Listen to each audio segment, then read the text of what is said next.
the time sweet, sometimes bitter, but right. It is always for His glory. It is always for our good. Whatever my God ordains is right. Napakaraming promises ang Panginoon sa atin to keep us from worrying, to keep us from being anxious. And part of that is that He is ordaining everything right for our good, for His glory, and that there is a fresh supply of His grace for every circumstance that He ordains sa mga lives natin. That is what we will be meditating once again this morning. I want to spend one more Sunday in meditating our passage, chapter 2, verse 7 of Ephesians. Napakagandang passage. I want us to look at that passage once again and apply it to a particular situation sa mga lives natin, particular sa isang particular area sa mga lives natin. I want to request everyone to please stand as we read Ephesians chapter 2 verse 7. Ephesians chapter 2 verse 7. It starts with the phrase "so that," meaning to say, ito ang purpose ng Panginoon in everything that He does, in ordaining everything right. This is His purpose. Verse 7, so that in the coming ages, He might show the immeasurable riches of His grace in kindness toward us in Christ Jesus. Let's pray. Lord, we thank You that You ordain everything right for Your glory. You ordain everything right in order to, and everything that You ordain, Lord, is to show us kindness, Your kindness, to show us Your grace in kindness toward us for all eternity. And so, Lord, whatever You ordain that we experience, it may not be always sweet or pleasant. Sometimes it might be very bitter or unfavorable. But we know, Lord, that it is Your kindness towards us, Your people. Whatever You ordain is for our good, not to destroy us, not for our bad, but for our good, in kindness, always in kindness toward us in Christ Jesus. Lord, help us because of that to trust You, because of that grace, O Lord, that You will ordain only everything that is for our good. 2 seconds from now and to eternity. In Jesus' name we pray, amen. Please be seated, everyone. I want to spend one more Sunday sa passage natin, verse 7 of Ephesians chapter 2. Napakagandang passage. It tells us about the aim of God in everything He does. And God's aim is to magnify His grace by showing us kindness in the Lord Jesus Christ. Ang verse na ito nagsasabi na may grace ang Panginoon na available, always available for all His children, for all their future. That is true in the ages to come, and that is true 5 minutes from now, or 5 years, or 5 weeks, or 5 years from now. That is true. Ang purpose ng Panginoon is to show us His kindness, to show us His grace. That is true 5 minutes from now, or 5 weeks, or 5 years from now. Meaning to say, may enough future grace ang Panginoon for you if you are a true believer of Christ. And I want to apply that truth in one area sa lives natin, and that is anxiety. Because oftentimes, despite of promises like that, we still worry. We still feel anxious and uncertain about our uncertain future. We feel anxious about our finances. What if ma-lay off ako or I lose my job? What if hindi enough ang retirement fund ko? What if mag-college na ang mga anak ko? What if may mga financial emergencies sa future? We feel anxious about our health. Are you? Especially as we grow older. What if magkasakit ako ng isang malubhang sakit? What if later magka-cancer ako? What if magkasakit ang mga family members ko? What if I will be bedridden someday? If you are younger, you may have these same anxieties concerning your aging parents. What if magkasakit ang mga parents ko?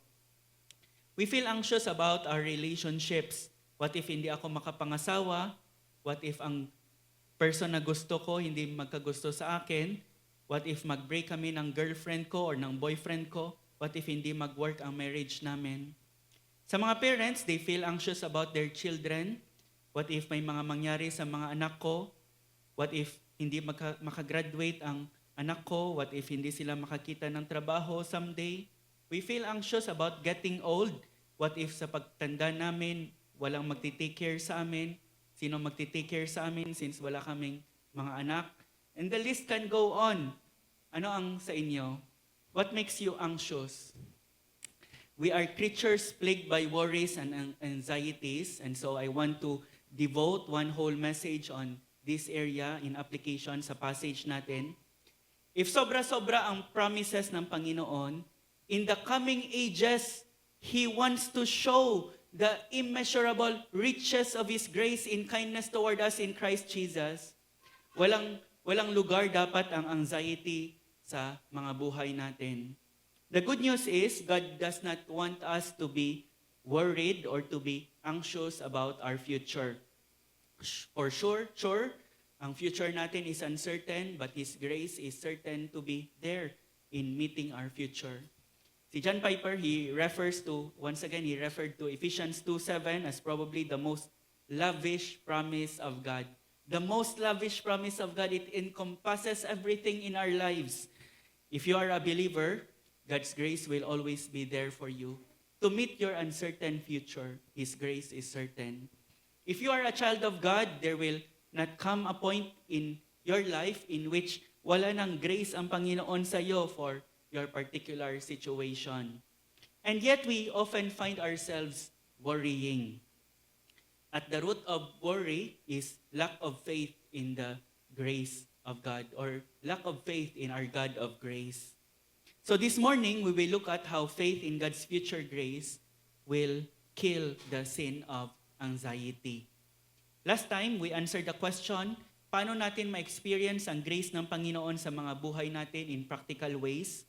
And the answer is, by faith in God's future grace. By faith, we obtain access by faith into this grace in which we stand. Sabi ni Apostle Paul, we stand in the grace of God, but the way we obtain access into that grace in which we stand is by faith.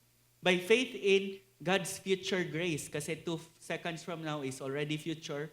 All the life left for us is future. And so there is enough grace for the future grace.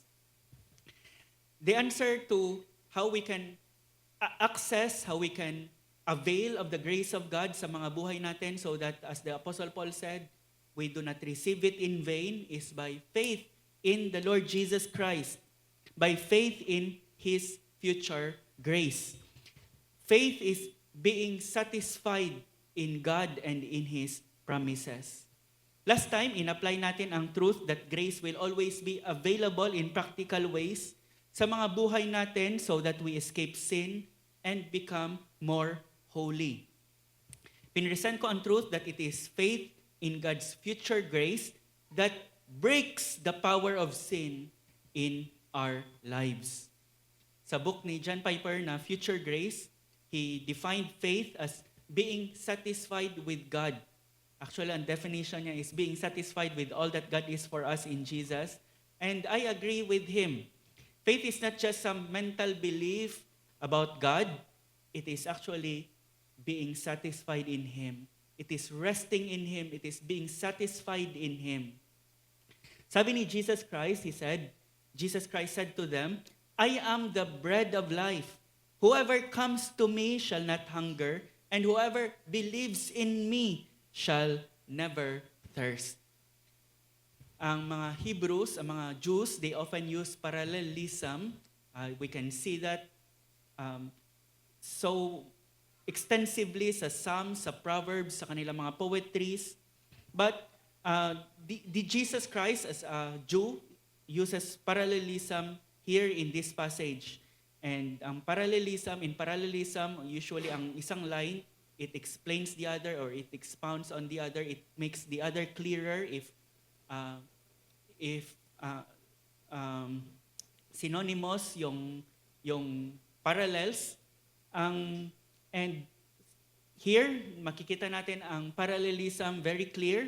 Ang whoever, it matches the whoever sa second line. Ang comes, it matches believes. Ang to me, it parallels in me. Shall not, parallels shall never. And ang hunger, nagpaparallel sa thirst. Can you see the parallel? And according to this passage, what does it mean to believe? What does it mean to believe? What is faith according to Jesus? What does it mean to really believe in Jesus according sa passage na ito? Does it mean simply you check the boxes? Jesus is God, check. Jesus is Savior, check. Does it mean that? The devil also checks all the blanks and perfect niya. It means, but there is one thing lacking sa devil that is present in the true believer. It is being satisfied in the Lord. Sa passage na ito, faith means coming to God, coming to Jesus as bread who can satisfy all your soul hunger. That is what faith is sa kay Jesus Christ. Believing parallels coming. Faith is coming to Jesus as bread. Not for bread. Yan ang health, wealth, and prosperity gospel teaching. You come to Jesus for bread. But the Bible says, faith is coming to Jesus as bread. He is not a means to an end. He is the end of all our pursuit. Faith is coming to Jesus as bread. Faith is saying to Jesus Christ, not I want you to give me bread, but I want you. You are the bread I want. I want you as the bread that can satisfy me. That is faith. It is resting in Jesus. It is being satisfied with all that Jesus is for you. It is taking His promises and being satisfied with His promise so that you turn from sin and live a life that is pleasing to Him. In that way, the power of sin is broken in your lives because of a superior satisfaction in Jesus Christ Himself. Faith is resting in Jesus. It is being satisfied with all that Jesus is for you. Faith does not just mean you believe that Jesus is Savior. It is resting in Him as Savior. It is trusting Him wholly as Savior. It is being satisfied with Him as Savior so that you rely on no other. And it does not just stop at salvation. The faith that justifies is the same faith that sanctifies. The faith that justifies is also the same faith that sanctifies. As sin promises you some momentary pleasures, you fight that promise with a superior pleasure, with a superior satisfaction that Jesus offers as the living bread that forever satisfies. The essence of sin is exchanging God. That is the essence of sin. Any sin, ang pinaka-essence niya is exchanging God. The essence of sin is exchanging God. Sin says, this, whatever that is, money, career, boyfriend, social media, this is more satisfying than God. That is what sin says. Ano ang mag-keep sa'yo from eating sa pagkain ng tinapay na panis na tinapay na may molds na tinatawag na sin? What will keep you from consuming that bread that sin offers? It is the satisfying bread of life, that is the Lord Jesus Christ. To put it another way, if you are satisfied in God as the fountain of living waters, you will not exchange Him for the broken cisterns of lust or covetousness or bitterness or unforgiving spirit. The power that breaks the power of sin in our lives is faith, which is being satisfied with God and His promises. Being satisfied with God and all that He is for us in Jesus. As we have said last time, faith always attaches itself to a promise of future grace. Faith always attaches itself to a promise. Faith comes by hearing and hearing the Word of God. Faith Faith comes as you hear God say to you, I am the bread, I can satisfy you, I will satisfy you. I am the living waters, so that you turn from sipping from the sand you have taken from the broken cisterns of sin and the world, and you turn to Christ. Faith first hears God's word, especially His promises. And as the soul is satisfied in God, grace comes in order to break the power of lust or love of money or bitterness or any other sin. Sabi ni Apostle Peter, he said, His divine power has granted to us all things that pertain to life and godliness. Not just some things He has granted to us, all things He has granted to us. All things that pertain to life and godliness. Hindi nagkukulang ang Panginoon. When we sin, when we wallow in sin, it is not because nakulang ang Panginoon ng grace sa atin. It is because we have not availed of that grace. Verse 4, paano natin ma-avail ang power na ito that pertains to life and godliness? Verse 4, by which He has granted to us His what? His precious and very great promises. Once again, to break the power of sin, so that through them you may become partakers of the divine nature, having escaped the corruption that is in the world because of sinful desire. All things that pertain to life and godliness, binigay ng Panginoon sa atin. It means wala tayong excuse for sin, for living in sin. What is the means for us to escape corruption? What is the means for us to become partakers of the divine nature? Meaning to say, what is the means for us to be transformed, to become more and more like God, to become more Christ-like, being partaker of the divine nature? It is His very great and precious promises. So it means grace does not make us passive. It means grace makes us wake up in the morning and read His word and store His word in our hearts. Thy word have I hid in my heart that I may not sin against Thee. It makes us active in trusting the promises of God, in storing the promises of God in our hearts so that it satisfies us. And it makes us out of taste sa mga promises ng sin. As we trust His promises, as we are satisfied in Him, through His promises, that is faith, what happens is grace comes into our lives, enabling us to escape the corruption that is in the world, so that we become more godly and more like Christ, partakers of the divine nature. May promise ang sin, may mga promises ang sin. Nobody sins out of duty. Kung kay Pastor John Piper pa, wala sa atin gumigising and nagsasabi tayo na dapat sampung kasalanan ako this day. The precious, we sin because of a promise. Kahit na resolve tayo na to sin, we are drawn away by the promises of sin. And the precious and very great promises of God are the means that the Lord uses to break the deceitful promises of sin. Faith says, I want that promise of God more than anything, more than the promise offered by sin. Grace is more than just salvation. It is power for sanctification. It is power for a godly life. And the grace that justifies is also the grace that sanctifies. Anong sabi ni Apostle Paul kay Titus? For the grace of God appeared to all men.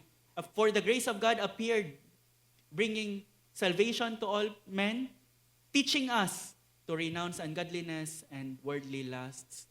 Grace, when it comes, it has two effects sa life ng isang person. Salvation and the means to live a holy life. The grace that justifies is the grace that also sanctifies. Sabi ni Apostle Paul, we have access by faith into that grace in which we stand, both in salvation and both in justification, in being declared righteous in the eyes of God, and in our sanctification. The means God uses is faith. We will learn that sa salvation in verse 8 next week. For by grace you have been saved through faith. This is not of yourselves, it is the gift of God. It is by faith so that it might be according to grace. And that is true in sanctification as well. As we believe in God, as we are satisfied in His promises, grace comes to sanctify us. Faith in God's future grace is the means God uses to supply that grace in our lives so that we are transformed into His image from one degree of glory to another. Last time, we dealt with how faith in God's future grace kills the sin of covetousness and the sin of lust sa lives natin. Faith anchors in a promise and it kills, and as it believes, as it is satisfied, as the soul is satisfied with the promise of God, that satisfaction kills the sin in his or her life. That is why the Word of God is called in the Bible as the sword of the Spirit, which is the Word of God, because the Spirit works through the Word, through His Word that you have stored in your heart. If walang Word dyan, it is easy for the devil, for sin to defeat you.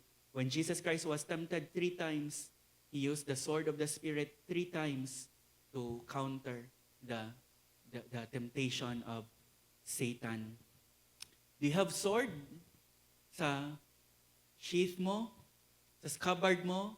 Be sure there is always a sword for every temptation.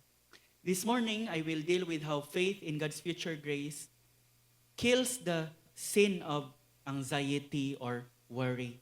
The sin of anxiety, that is what we will focus in on this morning. Anxiety or worry is often considered not a sin. Ang mga psychologists, they call it anxiety disorder. For them, it is a disorder, it is not a sin. Just like they are calling lust or sexual sins as disorders, sexual disorder and not a sin. Much more ang anxiety. Isa ito sa tinatawag na mga respectable sins in our lives. Respectable sins. Sa book ni Jerry Bridges, Respectable Sins, sabi niya, respectable sins are the sins we tolerate. It's kind of respectable. When you see anxiety in a person, it's not as if you are seeing murder or lust or greed. And so it's kind of respectable. One of the reasons hindi ito kino-consider as a sin is because it seems to affect only the anxious person and it does not seem to affect the other people around him or her. It is not like murder or abortion or exploitation or sexual molestation. These sins affect others. But ang anxiety, it seems to only affect the anxious person. But sin does not have to affect others before it can be considered a sin, because sin is first and foremost against our holy God. Sin is first and foremost against our holy God before it is against others.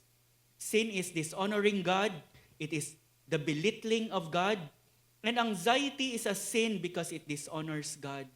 It belittles our God of grace, who promised us so much to deal with this sin. At its root, anxiety is a failure to trust God, and therefore, it dishonors Him. It belittles Him. At the root of anxiety is a lack of faith in God and His promises. At its root, anxiety is a failure to trust the God of grace. Anxiety is a failure to be satisfied in God and His promised future grace for you and me. And so, anxiety anxiety places God in a bad light. Anxiety is a failure to believe the truth that if you are a believer, God will be there for you, always be there for you if you need Him. It is a failure to believe that He has your best interest at heart. It is a failure to believe that He will work out all things for your good. Whatever my God ordains is right. It is a failure to believe that. It is a failure to believe that He is able to carry you safe into glory. Anxiety belittles God. It places Him in a bad light. It doesn't make Him look good. It dishonors Him. At the root of anxiety is lack of faith in the goodness and in the greatness of God. When there is unbelief, one of the effects is anxiety, worry. And so therefore, the antidote to anxiety is faith in God's future grace. The antidote is believing that God in His grace will always be there for you as you need Him. Someone has said, the end of faith is the beginning of anxiety, and the beginning of true faith is the end of anxiety. The end of faith is the beginning of anxiety, and the beginning of true faith is the end of anxiety. Anxiety, at the same time, is sin because not only because it dishonors God, actually it also affects others. It gives birth to other sins which may affect others. For example, if a person is anxious about finances, it will cause him to covet, to hoard, to steal, to lie on his taxes, and refuse to give to others in need. A person's anxiety over relationships may cause him or her to marry an unbelieving partner, someone who is not God's will for him or her. A person's fear of the future may cause him not to obey God and take risks for the kingdom, which the Lord wants him to or her to take. A person's anxiety may lead him or her to be sour, to be always angry with others or be critical of others. A person's anxiety may even lead him or her to end his or her own life. Anxiety gives birth to many other sins. And to rightly deal with anxiety is to prevent some sins in their inception. Anxiety is also a sin because it disobeys the commands of God, the clear commands of God not to be anxious or not to worry. Philippians chapter 4, verse 6 says, "Be anxious for nothing, but in everything by prayer and supplication with thanksgiving, let your requests be made known to God. And the peace of God, which surpasses all understanding, will guard your minds and hearts in Christ Jesus." The sin of anxiety disregards those commands and disobeys those commands not to be anxious. For instance, in Matthew chapter 6, verse 25, Jesus Christ said, sabi ni Jesus Christ, "Therefore I tell you, do not be anxious about your life." Do not be anxious, sabi ni Jesus Christ. That is a command, not a suggestion. Do not be anxious about your life, what you will eat or what you will drink, nor about your body, what you will put on. Jesus Christ is not saying, I suggest na hindi kayo mag-worry. Sabi ni Jesus Christ, do not be anxious. That is a clear command. And to violate that command is disobedience. And disobedience is sin. Jesus gives us a strong antidote in verses 28 to 30 for why we should not be anxious about our lives. Sabi ni Jesus Christ, "And why are you anxious about clothing? Consider the lilies of the field, how they grow. They neither toil nor spin. Yet I tell you, even Solomon in all his glory was not arrayed like one of these." Sabi ni Jesus Christ. Nakapunta na ba kayo sa field, tapos nakita niyo ang mga lilies, ang mga grass na nagtatahi? Hindi sila nagtatahi, and yet when you wake up in the morning, there is flower now. So even King Solomon was not arrayed like one of them. May mga birds ba na makikita niyo na sobrang yung pag-iipon nila kasi baka hindi na sila supplyan ng Panginoon bukas? Consider the birds of the air, sabi ni Jesus Christ. Consider the lilies of the field.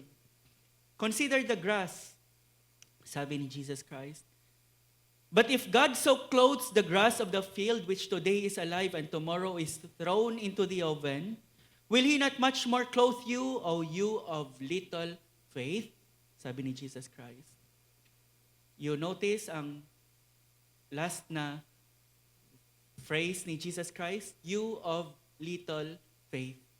What is the bottom issue of worrying, anxiety? It is faith. Jesus Christ diagnosed the issue rightly. Para kay Jesus Christ, if you worry, it is because of little faith. The key to break the power of anxiety is faith in the future grace of God's provision. Are you worrying about the future? Consider the lilies, sabi ni Jesus Christ. Consider the grass of the field. Sometimes when you worry, one of the antidotes is to get out of your room and look at the birds, look at the lilies, look at the grass. That is one of the antidotes. And remember the promises of your God. Take your Bible with you, go out to the field. Huwag kang magmukmok sa room mo. Go out to the field and look at how God is taking care of everything, kahit na mga insignificant things like lilies or grass. This is an argument from the lesser to the greater, sa Latin, a fortiori. If it is certain that He will clothe the lilies, He will clothe the grass, it is more certain that He will clothe you, O you of little faith. If you doubt that, it is because you are of little faith. Yan yung sinasabi ni Jesus Christ. Ang point ni Jesus Christ is, He who clothes the lilies will surely clothe you. He who clothes the grass will surely clothe you. He who clothes the grass in the field will surely clothe you. An argument from the lesser to the greater. If ang Panginoon concerned sa damo na mamamatay lang kaagad, how much more sa'yo na anak niya? How much more sa'yo na for whom Jesus Christ died for? How much more sa'yo na minahal niya? God is giving an argument to make you satisfied in Him and in His future grace that will break the power of worry or anxiety in your life. And ito ang conclusion ni Jesus Christ. He said, therefore, do not be anxious about tomorrow, for tomorrow will be anxious for itself. Sufficient for the day is its own trouble. Napakaganda ng sinabi ni Jesus Christ dito. Do not be anxious about tomorrow, for tomorrow will be anxious for itself. Sufficient for the day is its own trouble. Hindi pa ba sufficient for the day ang trouble for this day na we are taking tomorrow's trouble and we are worrying about it? Jesus is saying, every day has its appointed amount of trouble, amount and degree of trouble. And it is sufficient for us. It is sufficient for us to bear. It is sufficient for us to bear today's trouble for today. No need to add tomorrow's trouble by being anxious about them. Sinasabi ni Jesus Christ na ang bawat araw ay may appointed amount of trouble. And it is sufficient for that day. For your strength na ibibigay ng Panginoon, sufficient lang. No, hindi dapat kunin mo ang trouble tomorrow and worry about it today. Kinakalculate ng Panginoon, yan lang ang trouble na kaya mo for today, Haris. Yan lang ang trouble na kaya mo for today. He whose heart is kind beyond all measure gives unto each day what He deems best. And so ang prayer natin, help me Lord, when toil and trouble meeting, ere to take us from a father's hand. This is from my father, this day's trouble. And He has not given me more because He knows, eto lang ang makakaya ko. Ang bawat araw ay may sariling amount of trouble. If dadagdagan ng Panginoon ang amount na yan, hindi ko kakayanin, hindi mo kakayanin. And so God in His mercy, napaka-gracious niya, He has spread the trouble over your life. And He has appointed trouble for each day. And as each trouble and with each trouble He appoints is the grace, the strength. You will be needing to bear the trouble. God is not letting all the trouble come in one day. What if ibibigay ng Panginoon lahat ng trouble for a lifetime in one day? Hindi natin kakayanin. And so He's spreading out the trouble over all our days. And He has enough mercy and grace for every day. Anong sabi sa book of Hebrews? Let us therefore come boldly to the throne of grace that we may obtain grace and mercy to help in time of need. In time of need, my grace and mercy appointed ang Panginoon as we come into His throne of grace. It is sometimes translated grace for a well-timed help. And the book of Lamentation says, His mercies are new every morning. May enough mercies for today, for today's troubles. They are new every morning. And so hindi ko dapat kunin ang tomorrow's troubles and worry them for today, in which wala pang mercy and grace na supply ang Panginoon. His mercies are new every morning. Why every morning? Nung gumising ka ng umagang ito, may mercy ang Panginoon na bago. Why every morning? Because may mga new troubles every morning. If walang new mercies, every morning patay tayo. But there is mercy, new mercies every morning for new troubles every morning. New morning mercies are tailor-made for the new morning troubles. Which is why, if you try to bring tomorrow's troubles into today, you worry. And it's useless because bukas pa naman ang mercy para dyan. Mercy is not being given today for tomorrow's trouble. It's coming tomorrow. The mercies for tomorrow's trouble will be coming tomorrow. Kakayanin ko kaya kung mawalan ako ng trabaho? Hindi mo pa kaya ngayon kasi wala pang mercies para dyan. Kasi may trabaho ka pa. Hindi ko alam kung kakayanin ko ang balita na may malubang sakit ang parents ko. Hindi mo pa kaya kung wala pang sakit ang parents mo. But if the time comes, He will give you the strength and the grace to bear it. Hindi ko alam kung kakayanin ko ang balita na may cancer ako. Hindi ko pa kaya ngayon yan, pero kung darating yan bukas or sa makalawa, kakayanin ko because for each appointed trouble, there is appointed mercy. God is saying, I have it all under control because I have mercies appointed for those troubles. The key is, matulog ka in faith in God's future grace, that in the next 5 minutes in the ER or in the next 10 years as your parents grow older, God will be there for you. And when you wake up in the morning, guess what? My new mercies now for the new day, and the day after, and the day after, and the next day, and the next week, and the next month, and the next year, and the next 5 years. You only have enough grace for today's troubles. Ang grace for the next week's trouble ay next week pa ibibigay ng Panginoon. Hindi ina-advance ng Panginoon.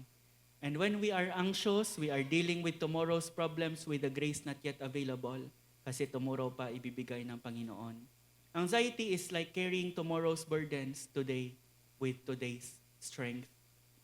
Sabi ni Charles Spurgeon, and marami ang nag-quote nito, I don't know if si Charles Spurgeon talaga ang original, but he said, anxiety does not empty tomorrow of its sorrows, but only empties today of its strength. Kasi ang strength for today, dapat for today's trouble. If you worry, you empty today of today's strength. So anxiety, ginagamit mo ang iba para sa tomorrow's trouble. So anxiety goes away as you trust Him day by day and with each passing moment. Strength you will find to meet your trials here. There is enough strength you will find for today's trouble as you trust in Him. Hindi pwedeng i-advance ang tomorrow's strength for today's trouble. Ang ganda ng kanta kanina, as thy days, thy strength shall be in measure. This the pledge to me He made. As thy days, thy strength shall be in measure. Minimeasure ng Panginoon, this the pledge to me He made. The antidote to fear and anxiety is trust in God's future grace. Psalm chapter 56 verse 3 says, When I am afraid, I put my trust in you. Relate ba? When I am afraid, I put my trust in you. The psalmist did not say, I am super spiritual. I will never struggle with being afraid. The Bible is very relatable. The Bible is very relevant sa atin because it is very honest. The psalmist says, may mga times when I feel afraid, and when I am afraid, what is the antidote? I will trust in you. The Bible does not promise that true believers will have no anxieties in this life, but the Bible tells us how to fight when they strike. Trust in the God of grace. Faith in God's future grace is the antidote. Being satisfied with all that God is for us in Jesus. And this morning, as we deal with this sin of anxiety, I want to break it up into several areas.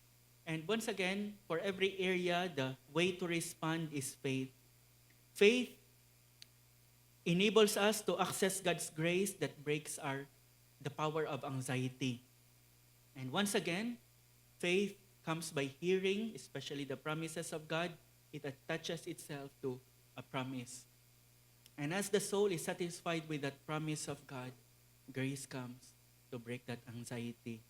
And the first area is anxiety about not having, in the future, about not having enough finances, not having a husband or wife, not having children, not having enough retirement fund. Fill in the blanks. Fill in the blank. What is that for you? And one of the promise, napakaganda, na mention ko na last week is Psalm 84:11. For the Lord is a sun and shield. He gives grace and glory. No good thing will He withhold from those who walk uprightly. You do not have to date an unbeliever. No good thing will He withhold from those who walk uprightly. Romans chapter 8 verse 32, one of my favorite verses, nung umattend tayo ng seminar sa Sovereign Grace, may question doon, parang sino makapagbigay ng isang verse, and nilunok ko ang pride ko para sa libro na prize, and I mentioned Romans 8:32. He who did not spare His own Son, but delivered Him up for us all, how shall He not also along with Him freely give us all things? He will give us all things we need for life and godliness, all things we need for our sanctification. He will give us all things, all right finances, not for our needs, not for our greeds, our right finances, right people, right sickness that will help us trust Him more, cling to Him, so that we do not leave Him. Enough problems, all problems, so that we see the futility of trusting other things or relying on other people, but in God alone. Sabi ni Apostle Paul, we were burdened beyond our strength, so that we despaired of life itself. But this is to make us rely not on ourselves, but on God who raises the dead. And so all things, enough problems to make us rely not on ourselves, but on God who raises the dead. He will give us all things. Kung nabigay niya na ang kanyang anak, how much more ang mga little things sa lives natin, like husband or wife or children. If it is good for us, God will give it. Once again, the argument is from the greater to the lesser this time. Kung naibigay niya na ang bahay, how much more ang hook sa kortina? If He has already given you His Son, how much more are the little things in your life? If nabigay niya na ang mansion, how much more ang doorknob? And so you can trust Him who has given the mansion to give you the doorknob. Argument from the greater to the lesser.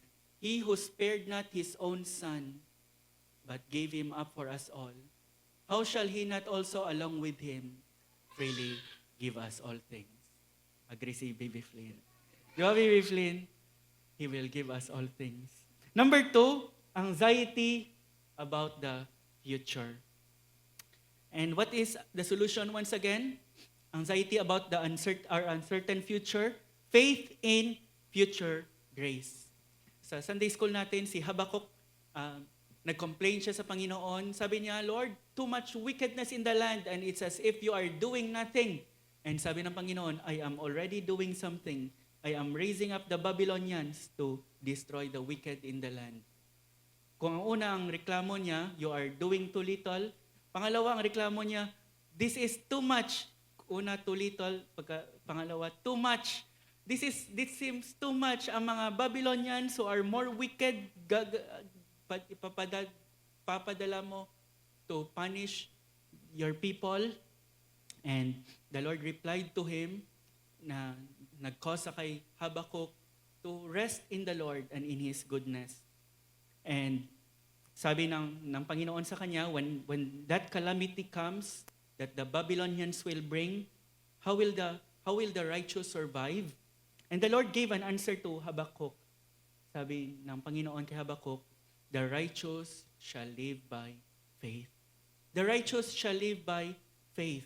This means at least two things. You become righteous by faith. The just shall live by faith. If you are righteous, you will be spared in the day of judgment, in the day of calamity, if you are righteous by faith. And the righteous will continue to live by faith. Very important ang passage na ito that it is quoted 3 times in the New Testament, in Romans, in Galatians, and in the book of Hebrews. The righteous, the just shall live by, not by works, but by faith. Habakkuk illustrates for us what that faith means, and this is how he ended his book, Habakkuk chapter 3, verses 17 to 18. What does that faith means? Faith is saying to God, though the fig tree does not blossom and there are no grapes on the vines, though the olive crop fails and the fields yield no food, though there are no sheep in the pen and no cattle in the stalls, yet I will rejoice in the Lord. I will be joyful in the God of my salvation. That is what faith is. That is what faith is. Rejoicing in the Lord even in an unfavorable future, even in calamity. Can you say that? Are you so satisfied with God that you can say that? Even if the medical results does not look good, even if there are no funds in my savings account, even with no children in the house or no husband to grow old with, I will rejoice in the Lord. I will be joyful in the God of my salvation. You are just so satisfied with the Lord. You rejoice in Him, even if the other things are absent in your life. That is faith. That is being satisfied. Faith is being satisfied with God. The righteous shall live by faith. Anxiety over the future, anxiety over about aging. These past 2 weeks, probably first time ko nagpakuha ng mga ng blood chem. And nung lumabas ako sa clinic ng doktor, parang the reality hit me na I am growing old, and sabi ko, what if ano na kaya pag 10 years from now, or this would be more, this is getting serious 10 years from now or 15 years from now, if God would give me more years that long. Pero how do we overcome anxiety over aging, over sickness associated with aging? Isaiah 46, by the promises of God. Isaiah 46, verses 3 to 4, sabi ni Isaiah, sabi ng Panginoon, Bel bows down, Nebo stoops. These are the Babylonian idols. Bel bows down, Nebo stoops. Their idols are on beasts and livestock.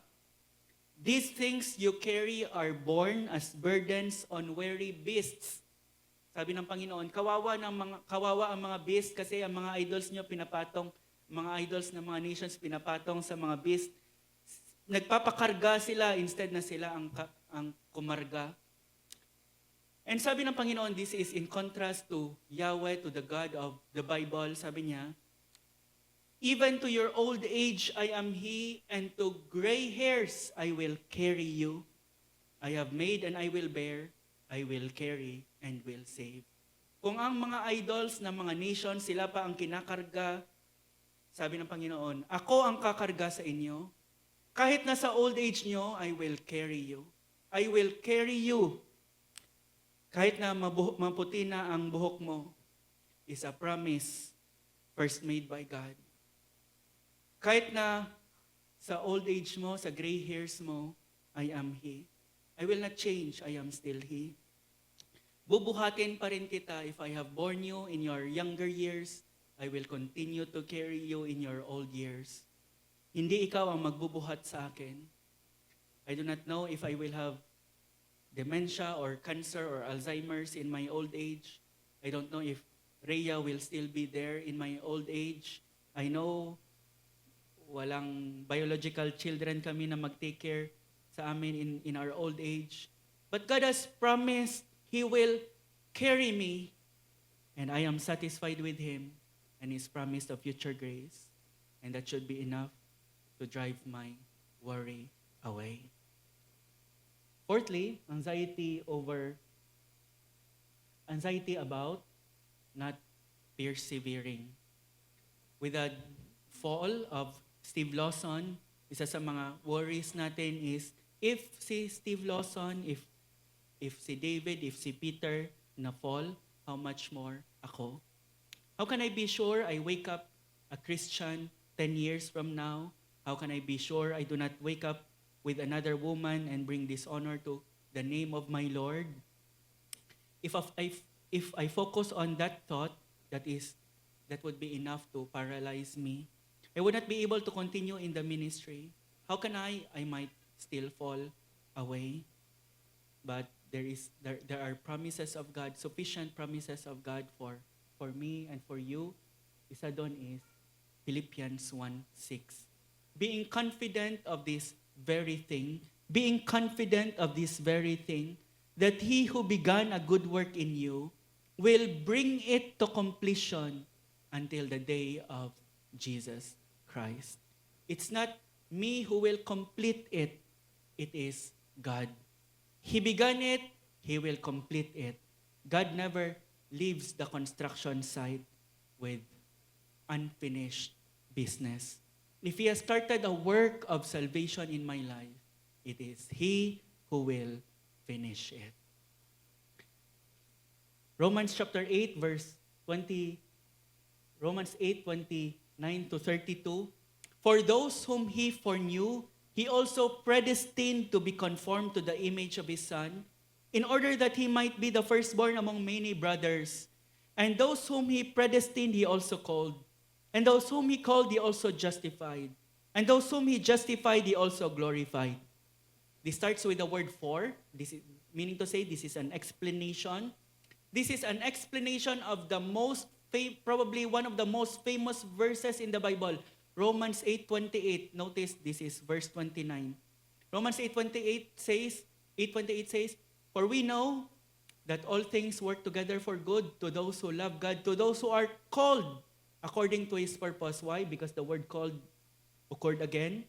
For those who are called, them He also justified, and those whom He justified, them He also glorified. Meaning to say, if you are enrolled among the called, you will not be a dropout. Walang dropouts sa mga na-enroll. Those whom He foreknew, He predestined. Those whom He predestined, He called in time. Those whom He called in time, He justified. And those whom He justified, it is 100% certain He will also glorify. Meaning to say, if God has called you, He will surely glorify you. And it is important that we examine ourselves. Are there marks of being called in my life? And one of the marks is a holy life. A life that pursues God as the ultimate treasure, and a life that fights sin. It's not perfection, it's progression. Kung kay, I think John Calvin said that the mark is not perfection but progression. It's progression in a new life in Christ. It's progression in a new direction. What about ang case ni Steve Lawson where, well, if we hear of news like that, we can make two conclusions. There are two possibilities only. Either, number one, he is not a true believer. He is faking it, ang kanyang ministry, ang kanyang godliness. I believe mas magaling preach si Judas kaysa kay Steve Lawson. The disciples never suspected that it was Judas. In fact, they suspected more themselves. Is it I, Lord? Kaysa sa kay Judas. But in the end, Judas fell because he was not a true believer after all. He was not a Christian. He was a son of perdition from the very beginning. Secondly, second possibility is he is a believer, and if that is the case, God is disciplining him, which is, I hope, the case. He's being the talk of the world, including ang kanyang family na na-drag into the mess. He's being an object of ridicule and shame, and being shamed, and he's being disqualified from the ministry, probably for life, is part of that discipline. If that is the case, he is a true believer. The discovery of his sin is God's mercy to him. God will restore him if that is the case. It means he is not a Judas. It means he is like a David or a Peter who also fell, but God raised up. We do not know the outcome because we do not know the possibility. Pero if that is the case, ang pagka-discover ng sin niya is a mercy. Just much just like when Nathan came to David and said, you are the man. You are that man. If you are a true believer, God may use the rod of discipline, but He will preserve you. He will preserve you. If you are a true believer, you will persevere in your faith. Why? Because He will preserve you. And the important thing is we examine our lives, we examine ourselves, if we are really true believer or we are just faking it. Because there are benefits in being considered a faithful Christian. May mga benefits. May maka-girlfriend ka ng faithful na Christian or maka-boyfriend ka ng faithful Christian. Others will admire you. Others will buy your books. May mga benefits. But if you examine yourselves and you find out that you are really a child of God, the promise is, He who began a good work in you, He is the one who complete it until the day of Jesus Christ. His promises should be enough for you and me not to worry about whether 15 years from now we will still wake up as a believer. Lastly, anxiety about death. Anxiety about death. May mga nag-worry ba dito about death, about dying? The great Scottish reformer, si John Knox, he said, live in Christ, die in Christ, and the flesh need not fear death. Live in Christ, die in Christ, and the flesh need not fear death. Why? Because of promises like this. Promises like this. Sabi ni Paul, for if we live to the Lord. And if we die to the Lord. The venue does not change. Whether in the church chair or in the grave, does not change. If you are the Lord's, you are the Lord's. So then, whether we live or whether we die, we are the Lord's. For to this end, Christ died and lived again, that He might be Lord both of the dead and of the living. If you belong to the Lord, you belong to Him not only in life, but also in death. And if you belong to Him in death, He will take care of you. He will take you to be with Him forever. Because of promises like this, Paul said, days before sineparate ang ulo niya sa kanyang katawan, sabi niya, I have fought the good fight, I have finished my course, I have kept the faith.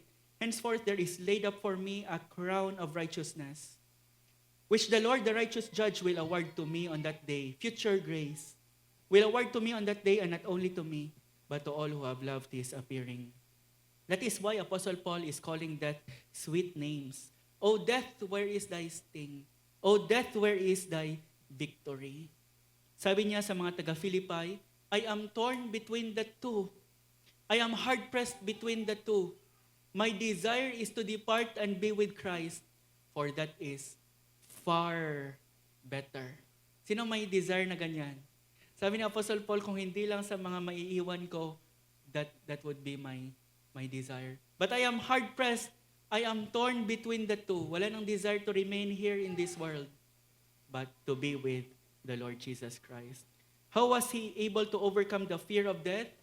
It is faith in God's future grace, founded on the past grace of Jesus Christ dying for him.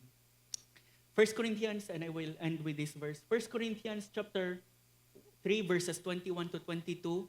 So let no one boast in men, for all things are yours, whether Paul or Apollos or Cephas, or the world or life or death or the present or the future, all are yours. And you are Christ's, and Christ is God's. Ang context, nagboboast sila. I am of Paul, I am of Apollos, I am of Cephas, and ang mga super spiritual, I am of Christ. Kami kuya kay Christ. Paul said, you are being stupid in doing that. Do you not know that all things are yours? Whether si Paul, si Apollos, o Cephas, or the world, or life, bakit na-include ang death dyan? Or the present, or the future, all are yours. Sabi ni Apostle Paul, death is yours. What does it mean that death is, all are yours, including death? It means, if something is mine, I can use it to serve me. This tub is mine. I do not have to steal it. It will serve me. I do not have to. I do not have to steal it. It is there to serve my purposes. If your cell phone is yours, you can use it to serve your purposes. In the same way, Paul, Apollos, Cephas, the world life, they are there to serve you if you are a believer, including death. Meaning to say, you can say, death is your servant, death is my servant. I am not death's servant, death is my servant. Death is my servant to do me good, to accomplish what is good for me. You know what death can do to you if you are a believer, a true believer? It will do you good, only good. At the very least, it will take you to Jesus. Death is not a wall, but a door. Death is not the end, but a beginning of an eternity where God will lavish His grace to you so that in the coming ages, He might show the immeasurable riches of His grace in kindness towards you. And so, in closing, grace is sufficient. Even in hard times, even in sickness, even in trouble, even in death, even in eternity.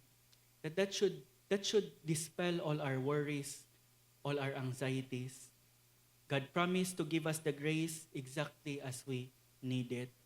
He dealt with you in your salvation in terms of grace. He will continue to deal with you in the next 10 minutes or in the next 10 years in terms of His grace. So that in the coming ages, He might show the immeasurable riches of His grace in kindness toward us in Christ Jesus.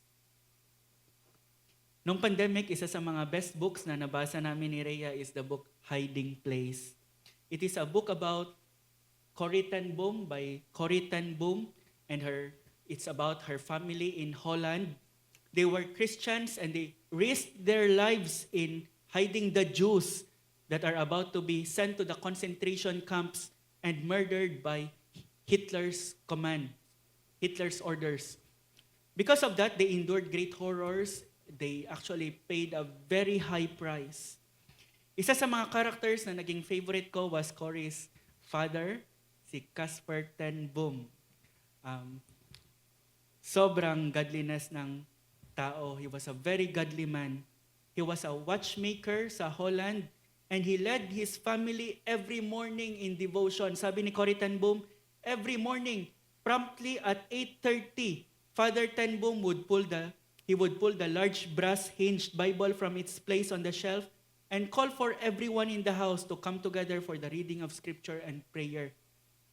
Every 8:30, makikita niya daw nagdi-descend ng stairs ang father niya, calling everyone to Bible reading and prayer.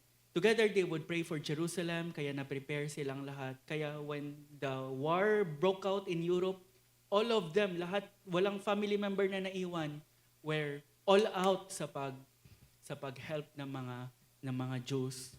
One time nag-express si Corrie ten Boom sa father niya ng fear of the unknown future. Kasi the war is about to break out and the destruction is looming, and she was expressing sa kanyang father ang fear about the unknown future. And napakaganda ng response sa kanya ng father niya. Dito mo makikita, very godly and mature talaga. Sabi as a result of a lifetime of walking with God, sabi ng father niya sa kanya, Father sat down on the edge of the narrow bed. Sabi ng father niya, Corey, he began gently, when you and I go to Amsterdam, when do I give you your ticket? When do I give you your ticket? I sniffed a few times, she said, considering this. Why, just before we get on the train, sabi ni Corey. Exactly, sabi ng father niya. And our wise Father in heaven knows when we're going to need things too. Don't run out ahead of him, Corey. When the time comes that some of us will have to die, you will need to look into your heart and find the strength you need just in time. Ang Father natin nag-appoint sa atin ng troubles for each day, and for every day there is a fresh supply of grace. We do not need to take in advance tomorrow's grace for today's trouble. No need mag-cash advance. He will mag-cash in advance ng tomorrow's mercies and grace and strength for today's trouble. He will see to it that there will be enough grace for your future. When the time comes, He will give you the ticket. But that is not true if you are not yet saved. This is not true of you. Only God's wrath and God's anger, fury for all eternity you will be experiencing. And so come to Jesus by faith and embrace Him as the only Savior of your soul if you are not yet saved. Believe in Him, not just in the head but in the heart, trusting Him, resting in Him as your only Savior. Let's pray. Lord, we thank you that you are wiser than us. You do not give us the ticket ahead of time or else we may lose it. You are wiser than us. And so help us, Lord, to trust you and your wisdom when to give the grace we need for each of life's trouble. In Jesus' name we pray.